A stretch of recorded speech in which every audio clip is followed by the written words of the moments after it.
Joining us live from Washington, D.C. is Mr. Ray Locker. He's an author and presidential historian. Mr. Locker, thank you so much for joining us on the broadcast. I want to begin by asking you, sir, how is the public in America reacting to the assassination attempt? Well, it depends on where you are on the political spectrum. I mean, there have been calls from people in the Trump camp, his supporters on the right wing, who say, you know, Democrats are responsible for this. Their criticisms of Trump led this guy to shoot at him. I don't see any evidence of that. We don't know what motivated the shooter. I mean, elsewhere from Democrats, starting with President Joe Biden on down, they've said that this is a terrible thing to have happened, and it is. And so, I think that's the way things are going to be. Republicans are going to their national convention today in Milwaukee, so we're going to hear more of this from them, and we'll see how this all plays out as we learn more about the shooter. Okay, on that note, what have you really learned about the assassin so far, Mr. Locker? Well, we know that the shooter is a 20-year-old white male, a registered Republican from nearby town in Pennsylvania. That's it. I've seen reports about what kind of t-shirt he was wearing, but I don't know if that's true or not. We don't know anything more about this guy, and we don't know what his motives were, and they could be anything.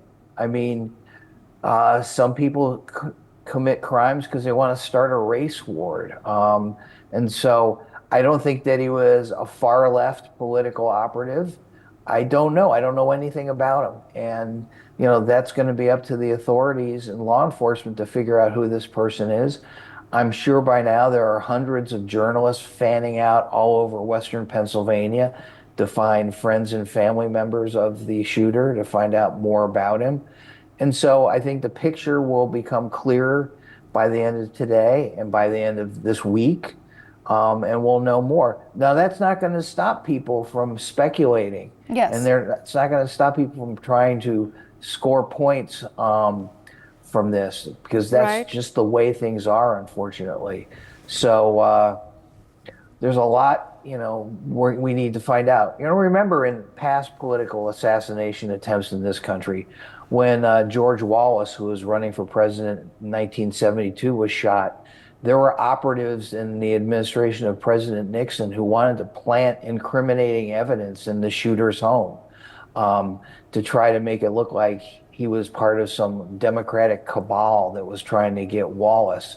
And so that didn't happen, but people talked about it. And so there's all sorts of things that can happen in an event like this. And we just have to be on guard to make sure that we're looking at accurate sources of information, things that have been vetted by a number of people, so we're not, blindly spouting out rumor and innuendo that could be totally wrong.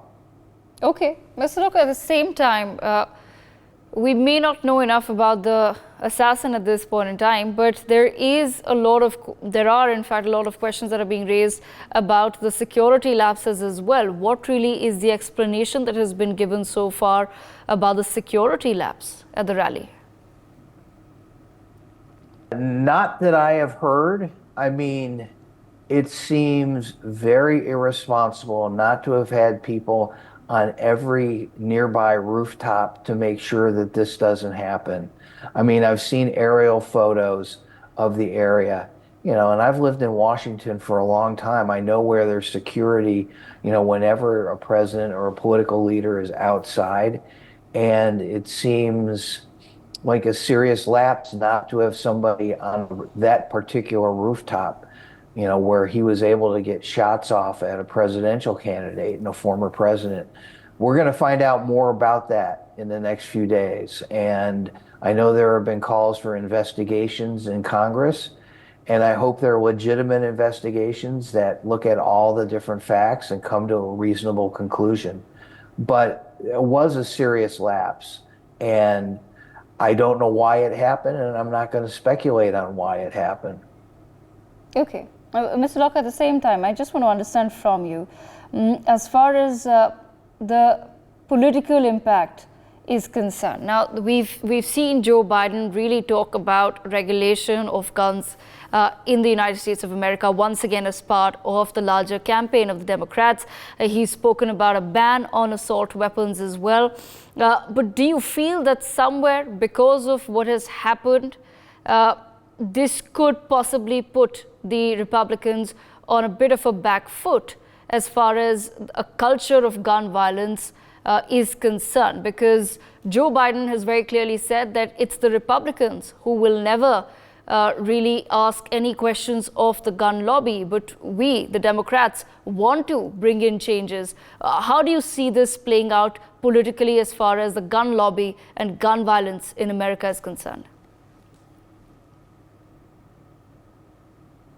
Well, it should. I mean, their candidate for president was shot at by a guy with an assault weapon that he should not have had.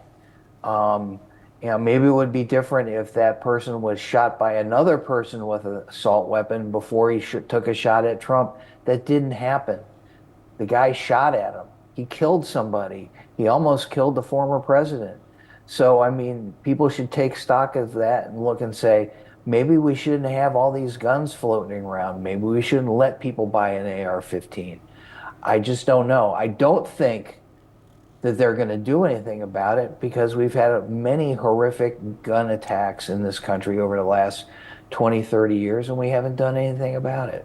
Absolutely. Mr. Locker, before we let you go, you pointed out that not much has been done in the past few years itself. But why do you think this culture of political violence also continues in America?